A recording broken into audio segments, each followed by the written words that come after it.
2023. Noong 2023 February, luckily, napili ako ni Coach yan na maging intern. And napakaswerte naming mga intern that time kasi nahawakan namin actual client ni Coach yan. Yun nga, napunta ako sa real estate. Ang akala ko, ang bookkeeping, syempre, pare-pares lang ang process. Pero iba pala pagka sa real estate kasi may mga properties na dapat i-track ang income at saka expenses. Yun, hindi ko in-expect na ang unang client ko is real estate. Nung medyo kulang pa yung kalaman ko. Though, nag-enroll din ako ng real estate course before, dito pa rin sa Elite. Kaya lang, kulang pa rin yung ko. So, nag self-study.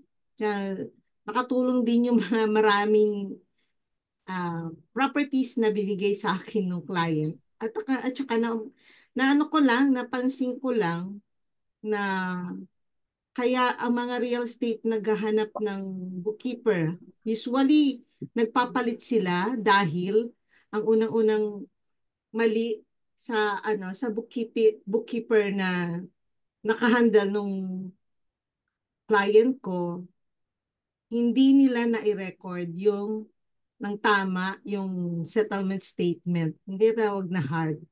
Yun ang importante. Bakit ba ako nakaisip mag-real estate?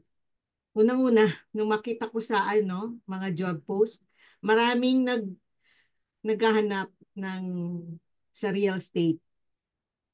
At the same time, pagka nakaano ka sa real estate, pwede kang makapasok sa property management. Yun nga lang, magano pa rin, kailangan mo pa rin matutunan yung Belgium na application at saka yung Apolio. Kasi magkakapatid sila. Pero ang property management, pwede din sa QBO. Lalo na kung rental ang investor mo, ang client mo. May rental siya. Ang real estate bookkeeping, iba-iba kasi yan eh. Akala ko rental lang, long term. May short term din siya. Then, meron siyang wholesaling properties. Meron ding flipping properties. So, iba-iba pala. Then, pag ikaw, may background ka sa real estate, possible ka makapasok din sa construction. Kung mapapansin nyo minsan ng job post, pagka sa construction, nire-require nila na merong knowledgeable sa real estate. Kasi ngayon, yung bago kong client, akala ko real estate lang, yung pala, construction, real estate, pero nagko-construct sila ng multi-family na residential properties. So, magkakapatid sila. May mga features din na ng ng real estate na nagagamit sa construction. Ngayon, pagdating naman ah, sa sa software, QuickBooks Online ang madalas na nakukuha kong ginagamit ng client. Lalo sa real estate, hindi ko pa na-try ang zero sa real estate. Pero kasi sa QuickBooks, may features ang QuickBooks para sa real estate na madaling matrack ang expenses at saka income. So sa mga nag-iisip dyan na kung anong niche ang para sa inyo, i-consider nyo to. Pero sabi nga, continuous learning tayo, mag-upskill tayo para alam natin. Kasi yung isang client ko, 6 na LLC, meron siyang real estate, meron siyang investment, meron siyang laundry, tapos may construction pa siya. So ang isang client, hindi lang sila nakatutok sa isang business. Kaya yung mag-expect kayo na may makukuha kayong client na hindi lang isa lang ang kaya mas maganda mag-upskill kayo ng uh, ng learning para pagka may nakuha kayong client na iba-iba yung kanilang industry, hindi kayo mahirapan. So yun yung ano, pero ang process nga ng bookkeeping, same lang, pero yung system, yung ano lang, yung sa industry, may kanya-kanyang ano lang sila. Pero siyempre, ang bookkeeping para parehas lang tayo, recording, categorization, reconciliation. Pero meron nga sa real estate, kailangan natin i-track ang income and expenses ng proper properties, lalo na pagka sila nagpa-file ng tax filing, malaking tulong sa kanila yung maximize ng bookkeeper ang expenses ng client per properties kasi sa sa IRS yung form ng 8825 pagka nagpa-file ng merong sa real estate merong per property doon. Tapos yung may specific na mga expenses na nakalagay sa cost of goods sold, hindi siya sa operating expense na mas malaki ang deduction sa kanila. So malaking tulong yun sa mga real estate investors. So dapat matutunan natin kung paano i-track, kung paano ilagay sa tamang category at saka sa tamang properties yung mga income and expenses. So, share ko sa inyo, if ever na sa mga nakakaisip na mag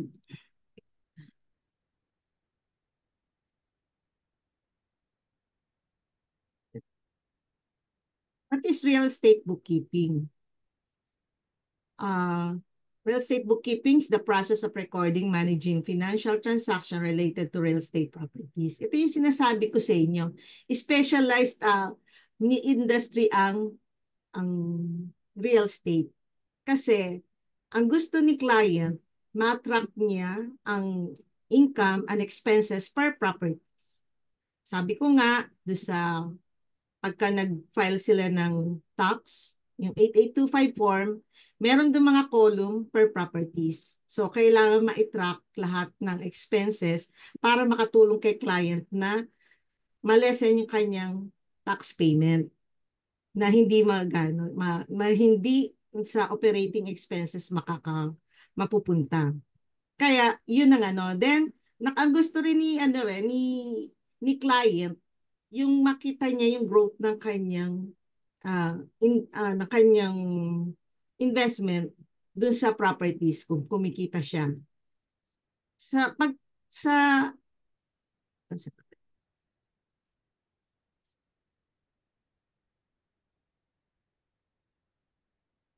tulad ng sabi ko sa inyo, sa real estate, merong rental, may wholesale, at saka merong flip. Then meron pa siyang real estate broker, may mga real estate agent pa, tapos property management. Malawak ang ang ang, ang industry ng real estate. Pero ngayon, yung course ko, ang ituturo ko is rental, flip, wholesale.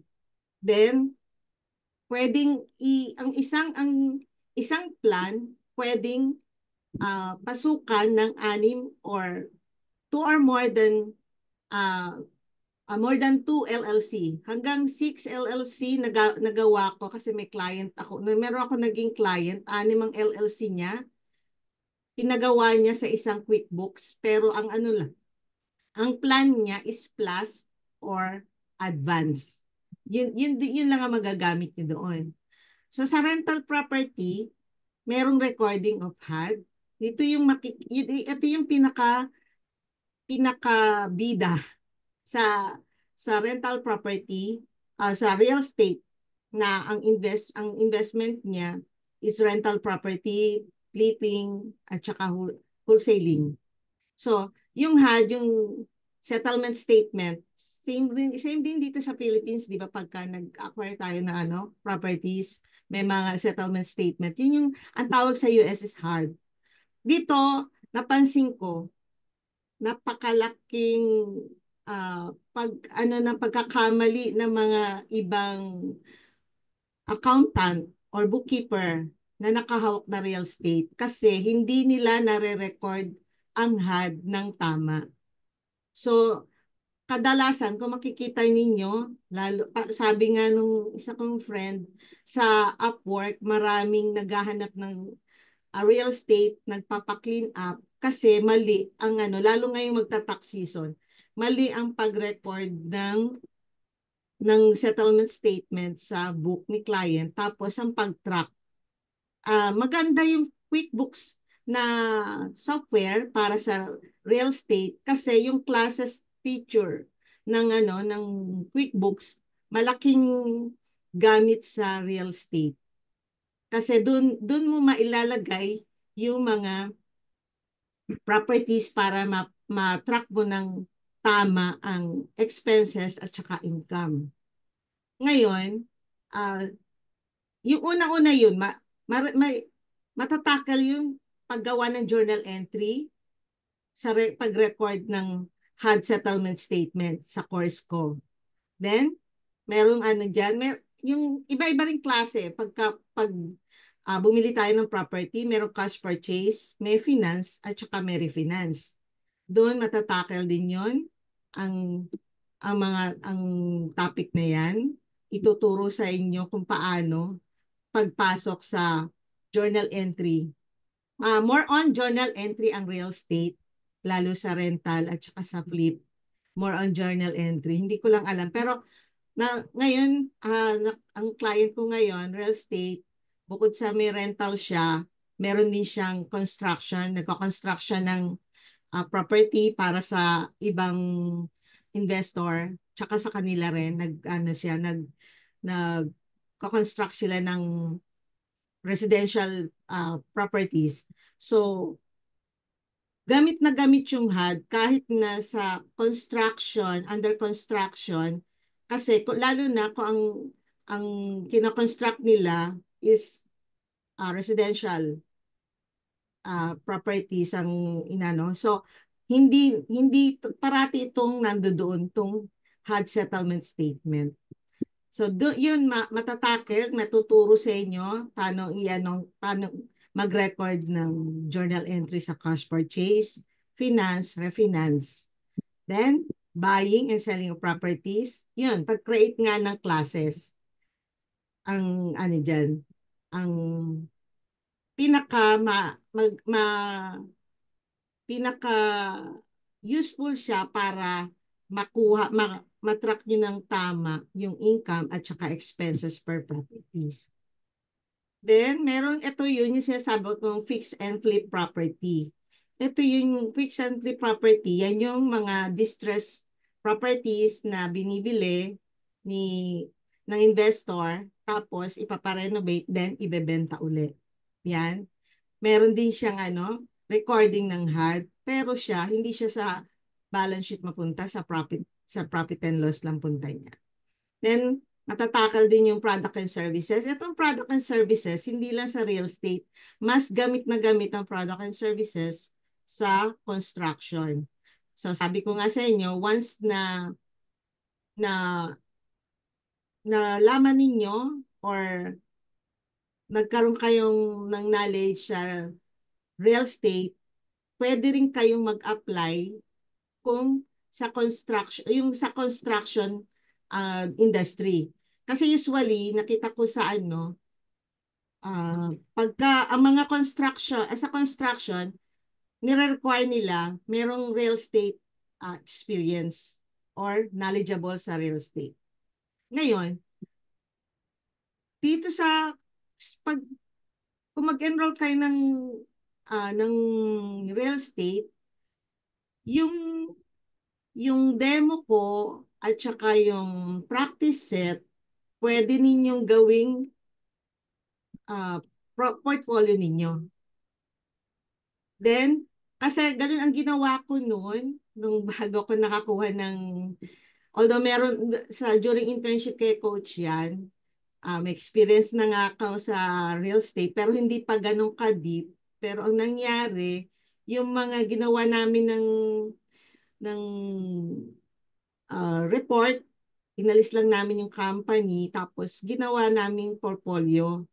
So, yun ang bali, ano. So, kung wala kayong experience o first time nyo dito sa niche na to, pwede ninyong ano, na ipakita, ilagay nyo lang pagka, kasi pag nag-a-apply ako sa cover letter ko, ando doon na yung loom video ko, yung resume, tapos portfolio, at saka yung certification ko.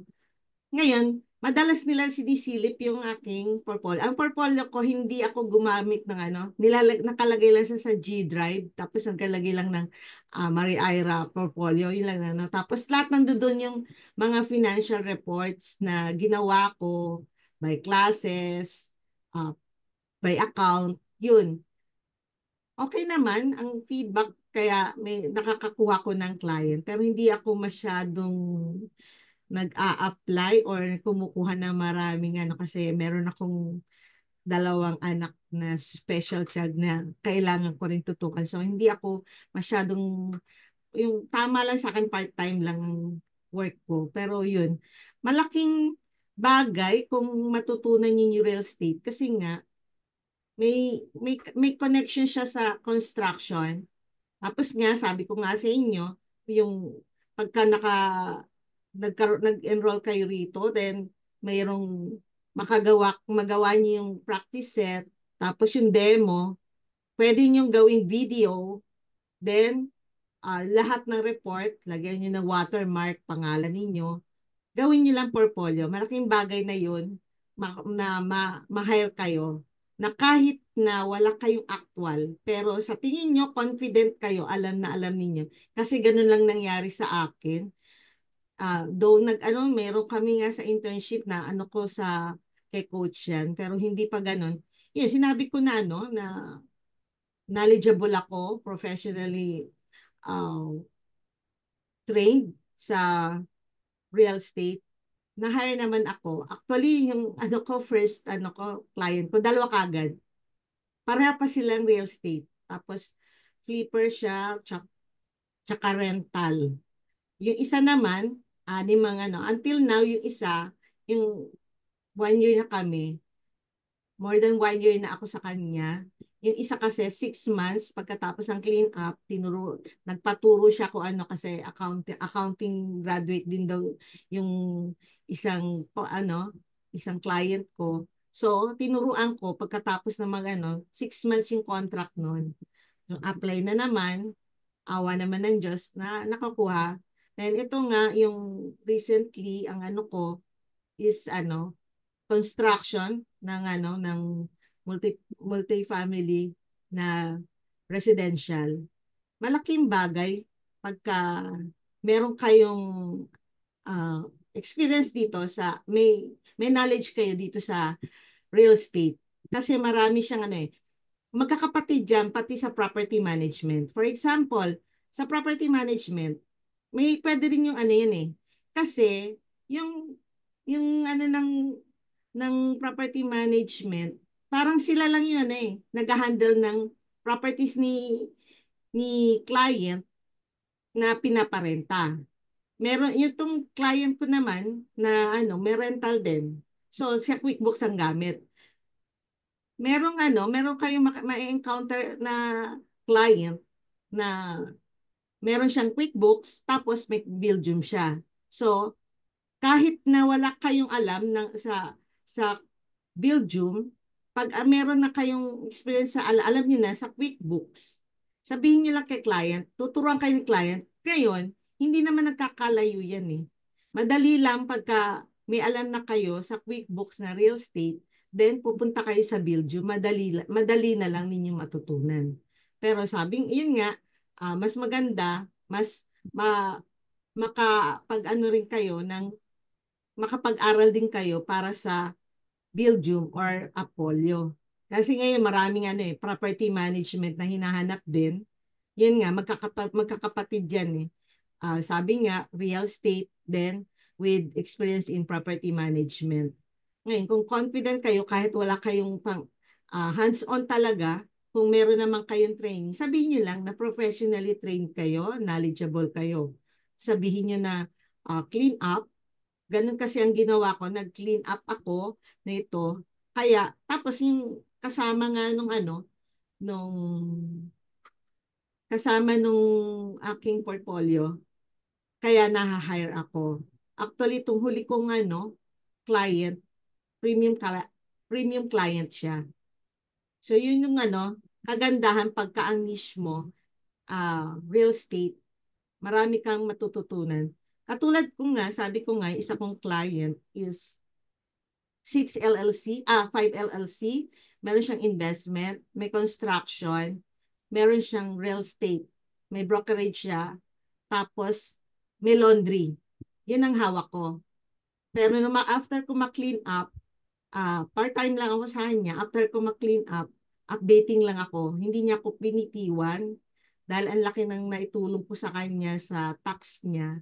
Naka-refund siya ng malaki noon na kaya inano niya ako na hanggang ngayon, magkasama kami, more than 1 year na kami.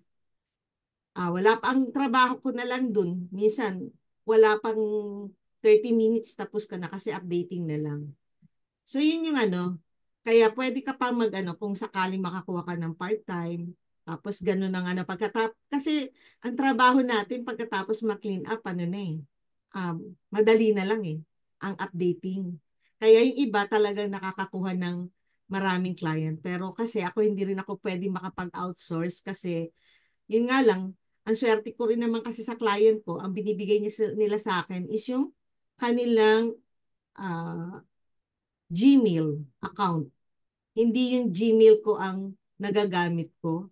Yung Gmail account nila ang gamit ko. Kaya hindi, ang hirap makapag-outsource para sa amin. Hindi, siguro maraming nang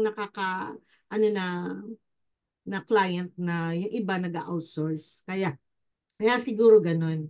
Pero, yun nga, pagka naano nyo, marami kayo, kasi dagdag tong real estate na nyo sa knowledge nyo, tung dagdag malaking bagay. Katulad ko nga, sabi ko nga anim yung handle ko sa isa kong client, iba-iba.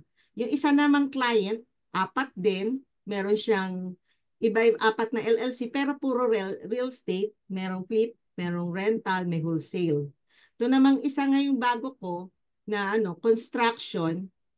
Although meron siyang Belgium, iba yung bookkeeper niya sa Belgium, iba yung sa QuickBooks. Iba rin yung binigyan ako ng access do sa isang QuickBooks pero gusto nila doon sa isang lang, sa isang company lang nila ako mag-focus. So kung kayo ng real estate, malaking advantage ninyo. Yung malalaman nyo rito, napaka-useful talaga. Yun na nga, sabi ko nga, product and services, eto, gamit na gamit ito sa construction. Sa real estate, ibang investor nagpapagawa, pero sa akin, wala akong client na nagpagawa sa akin ng product and services. Pero in-offer ko sa kanila, lalo ngayong yung sa construction ko. Sabi nila, hindi na. Kasi ayaw nilang nag masyadong nagche-check pa. Pero sa construction ito gamit. Kaya nga ino-offer ko to sa construction kasi nakita ko. Kaya lang, yun nga, masyado silang, mabilis kasi ang turnover ng trabaho dito sa bago kong client. Kaya hindi na nila pinano. Kaya marami kayong malalaman pagka sa ng real estate.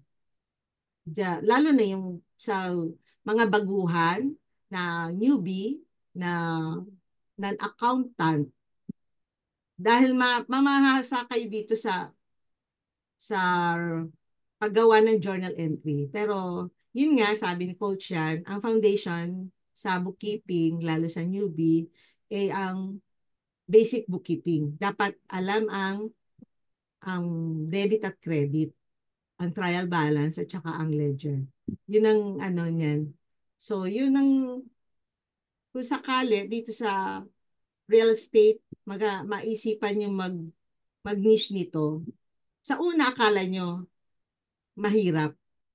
Hindi. Pero kasi sa course ko, meron akong mga files, lalo na yung understanding the HUD. Kasi yun ang kailangan, unang-unang kailangan malaman ng, ng bookkeeper. Yung kung ano yung HUD. Maintindihan, pag naintindihan nyo kung ano yung HUD, kung ano yung nilalaman ng HUD, napakadali na ng ng industry na to. Napakadali na ng pagbubookkeep ng real estate. So yun ang kagandahan sa real estate. Pwede ka sa property management, pwede ka sa construction.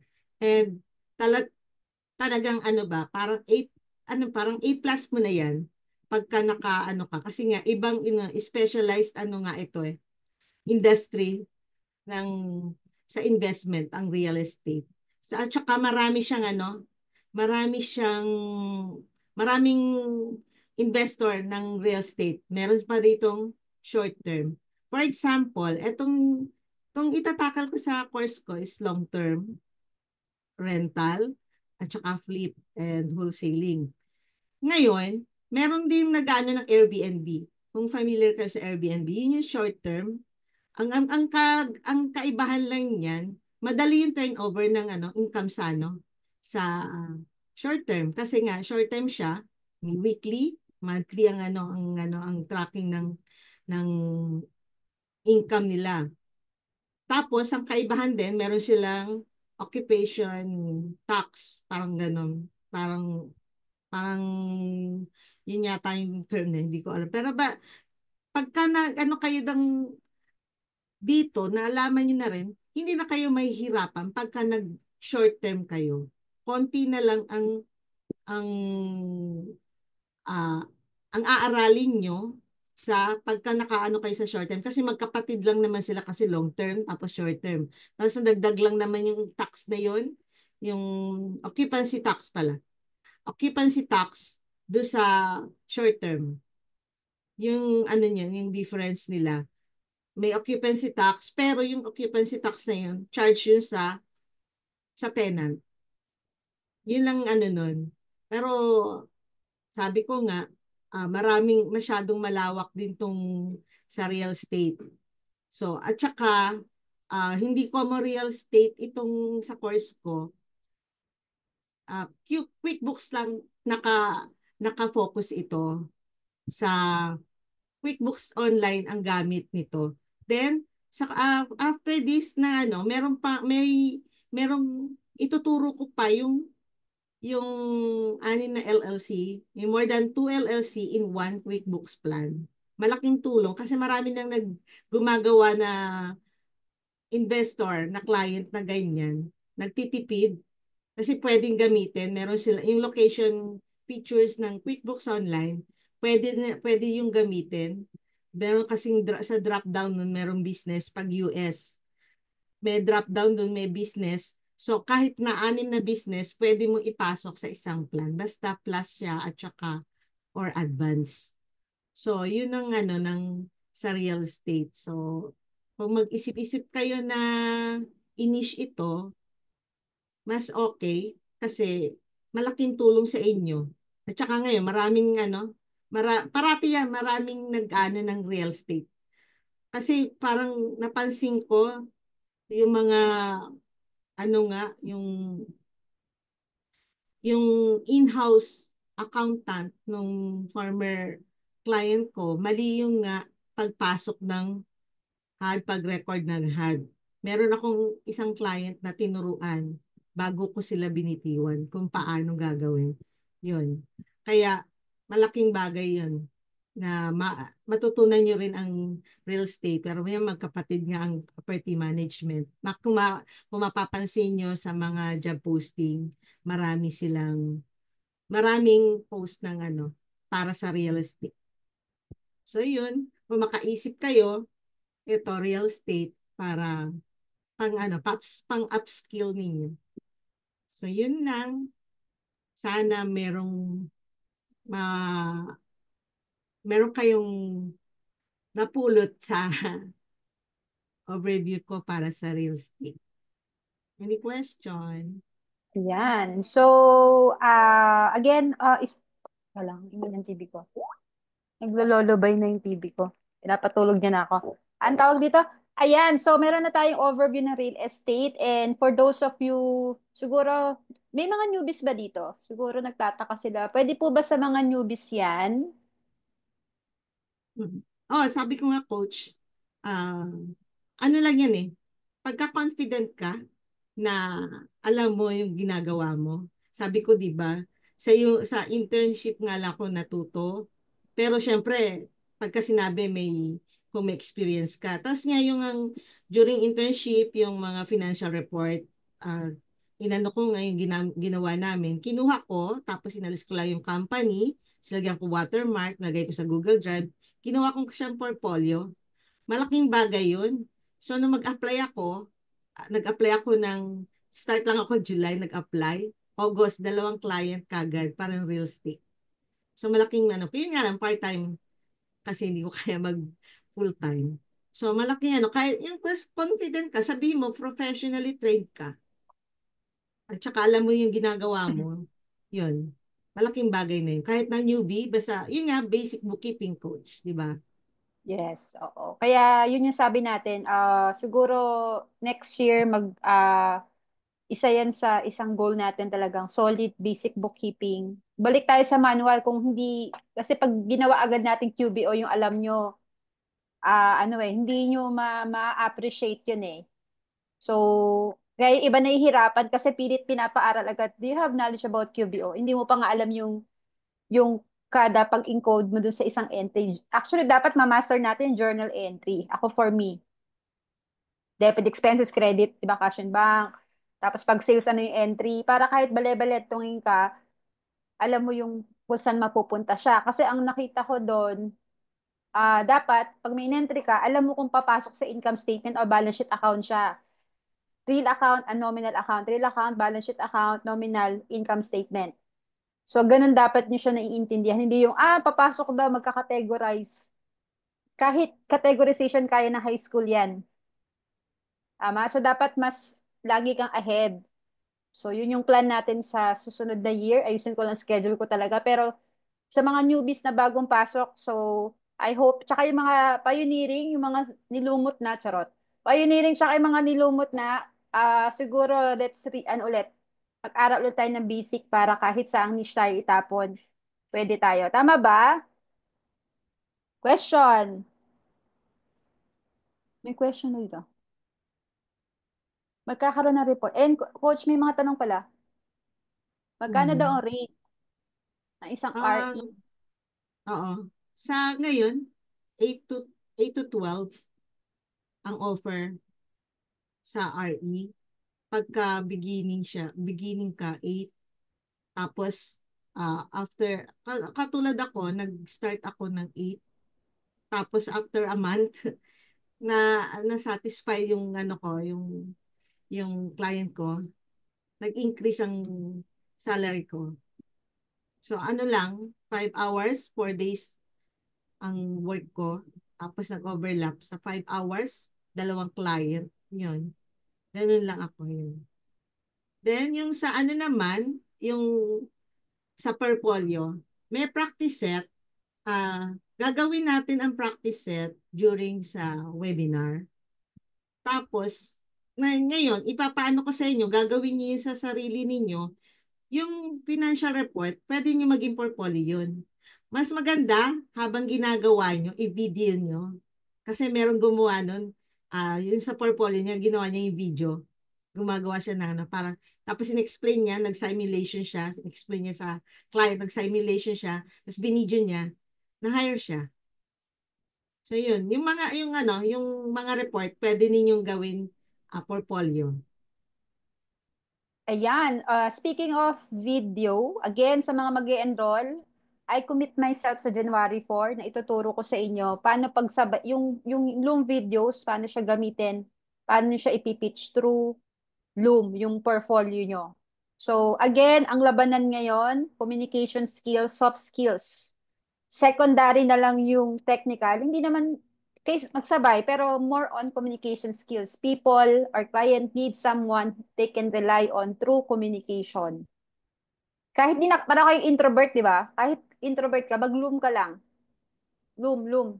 Tapos question ka, ilum mo. So, ganon siya. Okay, okay ba? So, let's have a picture, guys. And then, lahat ng nag-fill up, Ayuda Day, ang bibigay ko sa inyo is this one. So, sa nag-fill up, speaking of HM daw yung course, sorry naman. So, magsa-start na next week yung course kung gusto nyo humabol. Again, ang next batch will be siguro tansya namin second quarter na ng 2025. So, the course is, saan na ako? Cost, tapos na po yung early bird eh. So, na-post na namin last time. 199 na po sa mga non-elite. Pag tinanong ko yung sino ba si elite, yun po yung coaching ko, pero not-stop po kami sa batch 10. So, wala pa po kaming ibang elite this time. Mga short courses because of my time. Kasi may full-time role po ako ngayon sa e-commerce. So, hindi na po kaya ng katawan lupa ni Miss Yan yan. Pero, ayan, hindi ko ma-share yung e-commerce kasi sobrang sakit din sa banks. But, ayan po yung, teka lang, flash ko na rin yung form para, tapos bigyan ko yung nagstay dito, papakita ko sa inyo yung 28 frequently asked question during interview. So, nag-fill up lang ng form, yan tayo. Kaya dapat, yung mga newbies dito, dapat attend kayo na attend, bigla na lang ako nagpapaayuda. So, ayan. Ito siya, non-elite kayo guys, yung mga hindi. Tago natin yung number ni Miss Ira, baka biglang may mag-text dyan. Ayan, so dito kayo guys, okay? So sa lahat ng nagstay, I'm giving you this freebies, 28 top interview question with sample. And then sa lahat ng magti-take ng course, frequently asked questions sa RE. So isasama natin dadaan na sa January 4. Pag take nyo ng December 21, 22, another session tayo on how to get clients RE. So ganun natin siya ipaplat para next year may client kayo. Sounds good? Good. Okay ba yon? Coach, ano ko Access lang yan, no? ako. Yung sabi kong ilang oras yung training. Yung last, yung first batch, nabot kami ng 5 hours, Saturday, Sunday. Anyway, may siya, recording, na ano nyo naman, lifetime na yon pati yung mga files, magagamit niyo makikita niyo yun, lifetime yun, ma-access niyo. So yun, yung inabot kami ng tig 5 hours kasi ang more on journal entries ang ginawa sa talagang journal entries ang sa Reels. Yun lang, coach. Ayan. So again, sa nag-fill up lang ng form, walang iiyak mamaya, miss yan. Naka-cellphone ako. Hindi ko po na-access yung link. Papaluin ko kayo, charot. Ayan, meron na, teka lang May nag-fill up na mga around, ilan-ilan na kayo. Guys, nag-fill up na kayo. Bibigay ko mamaya yung top 28 interview questions. And then again, try ko, kung wala akong lakad sa mismong birthday ko, baka doon ko ganapin yung strategic planning. Kaya na lang doon na lang tayo mag-birthday sa birthday ko. Saturday yata yon, tama? Mga 7 to 8 p.m. yung strategic. Diba? Yun na lang ako na lang magpapa-birthday. Hindi naman ako maselan. Sabon lang naman ang kailangan ko this Christmas tsaka para makaligo na ako next year. Yan. Mhm. Okay ba? May questions ba regarding RE? Na-note nyo na ba yung aabangan nyo for next year? Mga basic bookkeeping, QBO, Odoo. Nagpapaset lang na appointment yung Odoo pero hindi ko pa alam kailan tayo available. Pero meron na. Then sa Singapore, yan, mga AI. Tapos mga AI training, gusto ko maturo sa inyo how you create AI through content sa LinkedIn. Naka ano na yan, naka-schedule. So, I'll just show you sample lang para ma-excite kayo. So, may mga newbies saka not so newbies. Attend lang pag nagpatawag ako. Sabi ko sa eto, naka-schedule na to every Saturday. So, naka-AI lahat yan. So, ang importante kasi sa LinkedIn, you have activity. So, you will see random AI content na lang sa LinkedIn saka sa community. Question random. Yeah. Coach, So, how Hello about coach, medyo ano, advanced po yung question ko. sure. So, natin advance. Medyo advanced po. Kasi po ganito po. Na-curious lang po ako kasi 'di ba yung sa property management, mostly mga business owners, meron silang sariling property management tool or portal. Tapos sa portal, di ba, nakakapag-generate naman po ng PNL. Bakit kailangan pang ilagay sa QuickBooks kung nakapag-generate naman ng PNL sa portal? Thank you for that wonderful question. Miss Ira, go ahead. Meron kasi ano, may client na bukod um, sa Belgium or other accounting software sa property management, meron silang QuickBooks. Gusto nila yun na, kasi doon katulad yung isang client, yung client ko, meron siyang Belgium, iba yung nag-handle nun. Pag nagbigay ng PNL, si property management, syempre, ipapasok yun sa QuickBooks. Kasi, kaya nag-ano ng property management ang ibang investor, hindi na nila kayang i-manage yung kanilang properties, lalo kung marami na. Kaya may property management. Tapos, pinapapasok naman nila sa QuickBooks. Pero kung tutusin, kung ano lang, pwede ng QuickBooks lang. Pwedeng QuickBooks ang gumawa nun dahil yun sa rental. Yun nga lang, sa pag sobrang dami, lalo iba 2,000 plus, 100 plus na properties, ano sila ng property manager. Yun ang ano nila. Nag-hire sila ng property manager para do sa kanilang rental properties. Yun. Ako, ang sagot ko dyan, Randolph, is, for example, property management yung business mo. I have a separate QBO kasi dun papasok yung income na normally 10% ng management fee.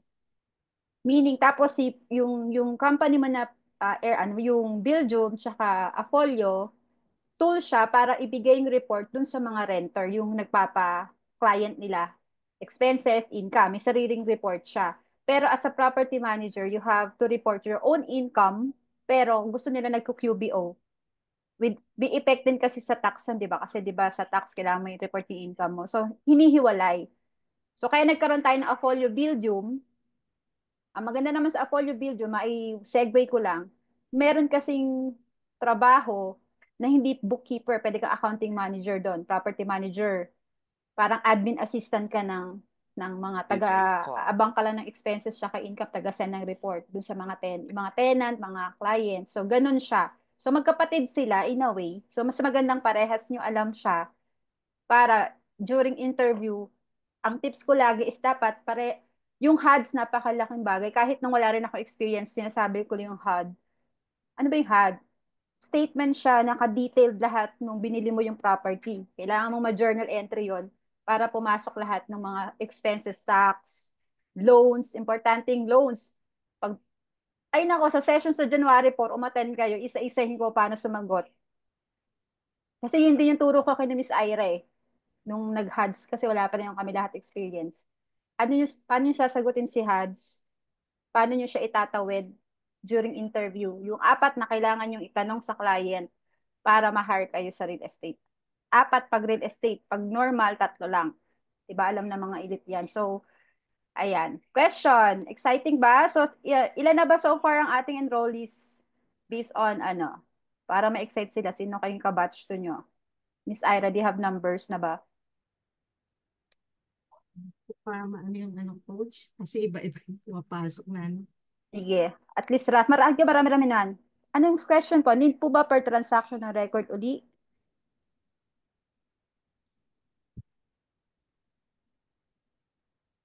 Sa bill due, yes, pero may mga ano naman doon eh, reporting. May sarili sila, coach, ang Belgium. Ah. May nagtatanong, wala po bang elite? Anong meron sa elite? Ba't gusto niyong pumasok? May nagtatanong din sa akin, maganda daw feedback. Pero kasi nga yung time ko kasi, elite kasi is a 1 year commitment sa inyo. So yung ayaw namin mag-commit ng time tapos hindi namin mapufulfill. So we just commit based on our kaya namin ibigay na time. Tama? Di ba? Mag-over-promise ako. Kaya ngayon short course lang. Kasi at least we serve already. Pag sa elite kasi mahaba yon, 90 days getting client. Tapos every week may call. Hindi na kaya ng time ni Miss yan. Ngayon nga, nabawasan na tayo ng schedule. But eventually, Depende sa inyo kung marami mag-enroll, why not? Kung mag-50 kayo mag-enroll, sige. Pero kung wala, gusto nyo ba? Sige. Kaya pinapa-fill up kayo ng form. Okay, para makita natin doon kung willing pa kayo mag-coaching. Pero yung time kasi, mahirap na po yung time. Yun lang naman. Okay? Kasi pag sa Elite kasi, may 30% discount ang lahat ng Elite. Kaya nagtanong kayo kung bakit. Ang kagandahan sa Elite, pag nag-Elite kayo, lahat ng courses na ilalabas, you have 30% discount sa local. Bawa, property management, Australian, o basic bookkeeping, kung ano man yung ilalabas namin, may 30%, like real estate. So, yun yung perks nun. Just to let you know lang. Picture na tayo, guys, and pwede na tayo mag-dinner. 1 hour is enough, I think. Nakatulong ba kami tonight? Marami ba nag-fill up? Guys, yung fill up na yan, gagamitin ko rin yan sa strategic planning email. Sino nakatanggap ng invitation? Di ba sinendan ko kayo ng invitation? Lumabas naman sa invitation nyo siguro naman. 47 yung nag-like eh. Pero hindi nakarating yung iba. Siguro dahil ano, busy sila. Okay, picture na tayo guys. Yun ang favorite niya eh. Okay. Hi, Miss Dorothy. Ayan o, si Miss Annie, Miss Annabelle, si Miles, si Queen Bee, si Miss Deck, of course. Panood ko yung interview mo ha, galing. Sige, Miss Ellen. Of course, Miss Ellen from Cebu. Yan, nakita ko na si Miss Ellen sa Cebu. By the way, maiplug ko na lang sino taga Cebu. They're planning to have an event next year, mga taga Cebu accounting peoples.